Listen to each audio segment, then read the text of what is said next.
చూస్ country delight, live better. ఇప్పుడే country delight యాప్ని download చేసుకోండి.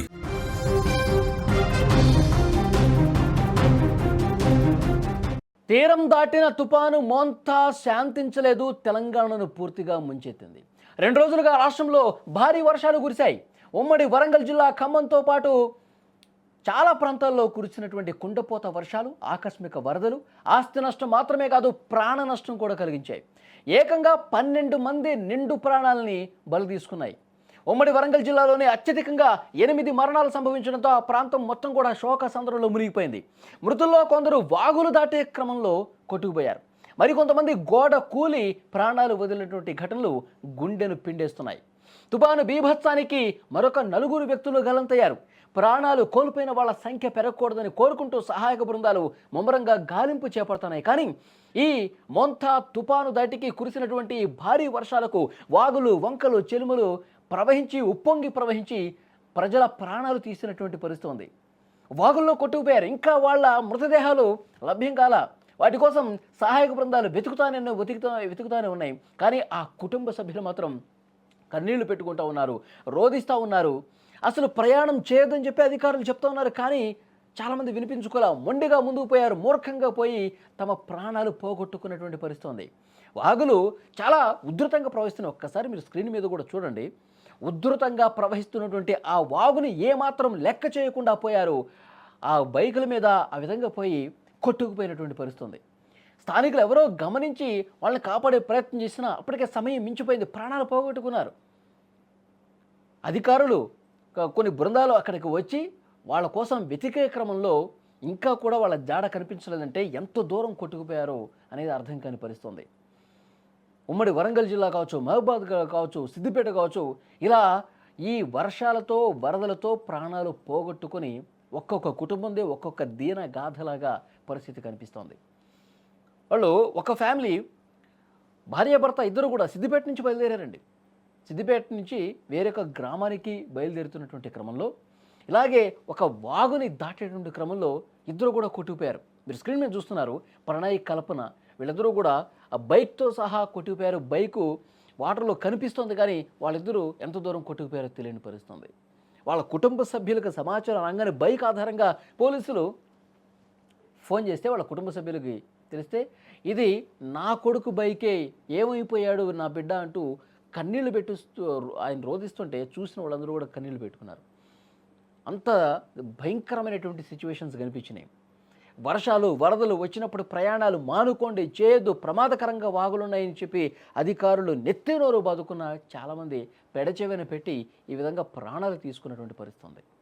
చాలా అంటే చాలా దారుణం. ఇలాంటి ఘటనలు చాలానే జరిగినాయి. ఇంకా కొన్ని మీకు చూపించి చెప్పే ప్రయత్నం చేస్తా. చాలా చోట్ల కూడా ఇలాంటి సిచ్యువేషన్స్ ఉన్నాయి. జనగాం జిల్లా చాగల్లులో విద్యుదాఘాతంతో రజిత అనే ఆమె చనిపోయిందండి, కరెంటు షాక్తో. తర్వాత సూరమ్మ 72 ఏళ్ల మహిళ ఇంటి గోడ కూలి చనిపోయింది. ప్రణయ్, కల్పన ఇప్పుడు నేను చెప్పినట్టుగా సిద్దిపేట జిల్లా అక్కన్నపేటకు వెళుతూ ప్రాణాలు వదిలిన పరిస్థితుంది. ఇంకొక చోట వరంగల్ జిల్లా వర్ధనపేట మండలం దమ్మన్నపేటకు చెందిన బీటెక్ విద్యార్థిని శ్రావ్య 18 సంవత్సరాలు శివకుమార్ అనే వ్యక్తితో బైక్ మీదకు వెళ్ళింది. స్వగ్రామానికి వస్తుండగా జఫర్గఢ్ మండలం శంకర్తండాలో బోల్ల మత్తడి వద్ద నీటిలో కొట్టుకుపోయి చనిపోయినటువంటి పరిస్థితి ఉంది. ఇట్లా చాలామంది గల్లంతయ్యారు. ఇక యాదాద్రి భువనగిరి జిల్లాలో మోత్కూరులో అక్కడ విద్యుత్ ట్రాన్స్ఫార్మర్కు మరమ్మలు చేస్తుండగా కరెంటు షాక్ తగిలి సురేష్ అనే వ్యక్తి చనిపోయాడండి. చాలా దారుణమైన ఘటనలు కనిపించినాయి. ఇక ఖమ్మం జిల్లా కామేపల్లి మండలంలో కూడా ఒక యువకుడు బాణుతో శ్రీను ప్రమాదశాత్తు నీటిలో పడి కొట్టుకుపోయాడు.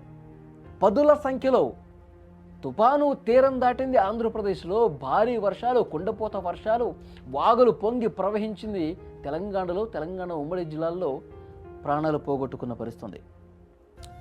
ఇంకొక చోట గుంటూరు నుంచి ఆదిలాబాద్కు వస్తున్నటువంటి ఒక ఆర్టీసీ బస్సు శివనగర్, మైసీనగర్ దగ్గర వరద ఉధృతిలో చిక్కుంది. బస్సు కూడా అతి కష్టం మీద ఒక క్రేన్ తీసుకొచ్చి వాళ్ళని కాపాడినటువంటి పరిస్థితి. సో చాలామంది ప్రాణాలు పోగొట్టుకున్నారు, చాలామంది ఇబ్బందికర పరిస్థితులు ఏర్పడ్డాయి. కొన్ని కుటుంబాలు తమ బిడ్డల్ని కోల్పోయి రోధిస్తున్నటువంటి పరిస్థితి. 16 మంది ఈ వాగుల్లో పడి గల్లంతైపోయి ఇంకా వాళ్ళ మృతదేహాలు లభించలేదంటే ఆ కుటుంబ సభ్యులు రోదన అంత ఇంత కాదు. చాలా అంటే చాలా భయంకరమైనటువంటి సిచ్యువేషన్స్ కనిపించిన కుటుంబ సభ్యులు ఒక్కసారి మీరు స్క్రీన్ మీద కూడా చూస్తూ ఉన్నారు. అరే 1 గంటలో వస్తా అన్నాడు నా కొడుకు, మొత్తం ఈ ఇంటికి రాకుండా ఈ లోకాన్ని విడిచి వెళ్ళిపోయాడంటూ వాళ్ళు గుండెలు బాదుకుని రోధిస్తూ ఉన్నారు. ఇలాంటి ఘటనలు గత ఈ 2 రోజుల్లో చాలా జరిగింది. విపరీతంగా వాగులు ఉధృతంగా ప్రవహిస్తుంటే, ప్రమాదకరంగా ప్రవహిస్తుంటే నిర్లక్ష్యంగా ప్రయాణం చేసి ప్రాణాలు పోగొట్టుకున్నారు. ఆ కుటుంబాల్లో చాలా అంటే చాలా శోకం కనిపిస్తోంది. 18 సంవత్సరాలు, 20 సంవత్సరాలు, 25 సంవత్సరాలు యువకులు, కొత్తగా పెళ్ళైన వాళ్ళు, వీళ్ళందరూ ప్రాణాలు పోగొట్టుకుని ఆ కుటుంబాల్లో తీరని విషాదం నెలకొంది. ప్రస్తుతం గాలింపు చేస్తున్నారు ఏ వాగులో ఎవరు కొట్టుకుపోయారు. వాళ్ళకి సంబంధించినటువంటి డీటెయిల్స్ తీసుకుని ఎన్డీఆర్ఎఫ్ బృందాలు రంగంలోకి దిగి వాళ్ళ కోసం గాలిస్తూ ఉన్నాయి, శోధిస్తూ ఉన్నాయి. గల్లంతైన వాళ్ళ ఆచూకీ ఇంతవరకు లభించలేదండి. వాళ్ళ కోసం వెతుకుతూ ఉన్నారు. కానీ ఇంకా ఈ వాగులు ఉధృతంగా ప్రవహిస్తున్నాయి. ఎందుకంటే ఇక్కడ కురిసినటువంటి వర్షాలు, ఎగువ నుంచి వస్తున్నటువంటి వరద అంతకంతకు పెరుగుతూ ఉంది. కాబట్టి వాళ్ళకి ఎందుకు దొరకట్లేదు, ఆ వేగానికి చాలా దూరం కొట్టుకుపోతారు. కొన్ని కిలోమీటర్లు కొట్టుకుపోవటం వల్ల ఇంకా వాళ్ళు దొరకని పరిస్థితుంది. ఎక్కడ బాడీస్ చిక్కుకుపోయాయో, ఏ కంపల్లో చిక్కుకుపోయాయో, ఎటు ఎంత లోతులో చిక్కుకుపోయాయో బయటపట్ల. సో ఇంకా గాలిస్తూ ఉన్నారు. కాబట్టి కుటుంబ సభ్యులు తమ బిడ్డల్ని కోల్పోయి, ఇక మా బిడ్డలు కోల్పోతే ఇంకా మాకు జీవితం ఎందుకు అని చెప్పి ఆ తల్లిదండ్రులు ఏడుస్తుంటే నిజంగా గుండెలు పిండేసే ఘటన, చాలా హృదయ విదారక ఘటన. ఇక్కడ చూడండి, ఒక అన్నదాత రోధిస్తూ ఉన్నాడు. పంట కోల్పోయింది. ఈ వచ్చినటువంటి వర్షాలు, వరదలకి పంట నాశనం అవటమే కాదు, ఎంతో వాళ్ళు ప్రేమగా చూసుకునే ఆ పశువులు ఏవైతే ఉన్నాయో, నాగలితో దున్నేటువంటి పశువులు, తమకు చేదోడు వాదుడుగా ఉండే పశువులు కూడా ఆ వరదలో కొట్టుకుపోయేసరికి, పంట కోల్పోయేసరికి ఇంకా మాకు ఎందుకు బతుకు. ఎందుకంటే రైతు ఎంత కష్టపడి పగలనక రేయనక పంట కోసం కష్టపడి పనిచేస్తూ ఉంటారు. అలాంటి పంట ఒక్క రాత్రికి, ఒక్క వర్షానికి మొత్తం కూడా కొట్టుకుపోయి నాశనం అయిపోతే, ఆ పాడెద్దులు కూడా వరదలో కొట్టుకుపోయి చనిపోయాయంటే ఎంత బాధ ఉంటుంది. మొత్తం గుక్క పెట్టి ఏడుస్తూ ఉన్నాడు. ఇంకా ఎందుకు నాకు ఈ బతుకు, దేవుడా అసలు నువ్వు ఉన్నావా, ఇంకా నేను కూడా చనిపోవడమే బెటర్ కదా అన్న స్థాయిలో అతను కన్నీళ్లు పెట్టుకుంటూ ఏడుస్తూ ఉన్నాడు. చూడండి, గుండెల విషల ఒక అన్నదాత కష్టం వస్తే గుండెల్లో ఎంత బాధ ఉంటుంది, ఎంత బరువెక్కిన హృదయంతో అతను విలపిస్తూ ఉన్నాడో చూస్తే మనకు అర్థమవుతుంది. నిజంగా రైతులు చాలా బాధతో ఉన్నారు, చాలా ఆవేదనతో ఉన్నారు. సో ప్రభుత్వం వెంటనే చర్యలు కూడా చేపట్టింది. ఇక్కడ చూడండి, మొత్తం వరి మొత్తం కూడా ఆ వాగులో ఆ పంట మొత్తం వాటర్లో కొట్టుకుపోయిన పరిస్థితుంది. కిందకి కొట్టుకుపోయినటువంటి ఆ ధాన్యాన్ని తీసి ఒడ్డునేస్తోంది ఆ తల్లి. చూడండి, కన్నీళ్లు పెట్టుకుంటుంది. మొత్తం జీవితం నాశనం అయిపోయింది, కష్టపడి సాధించినటువంటి ఆ పంట కూడా కోల్పోయామని చెప్పి అక్కడ వచ్చినటువంటి అధికారులకి కాళ్ళు పట్టుకుని మమ్మల్ని ఏదో ఒకటి గట్టెక్కేలా చేయండి, మమ్మల్ని కాపాడండి, మాకు ఎంతో కొంత నష్టపరిహారం ఇవ్వండి, మాకు ఇంకా చావే గతి అన్న స్థాయిలో ఆమె ఎంత రోధిస్తుందో చూడండి. ఎందుకంటే ఆ పంటను పండించేటప్పుడు ఎంత కష్టపడతారు, అదే వాళ్ళ జీవితం. ఆ జీవితాన్ని కోల్పోతే ఇక పూర్తిగా మా సర్వస్వం కోల్పోయామన్నట్టుగా వాళ్ళు చాలా బాధతో అధికారుల ముందు తమ గోడు వెళ్ళబోసుకుంటున్న పరిస్థితి.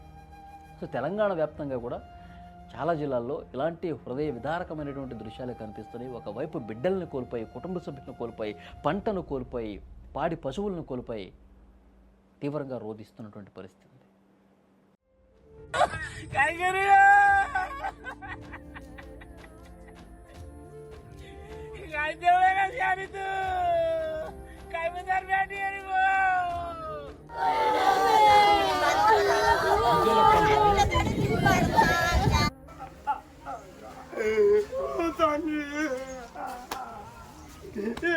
నాయనా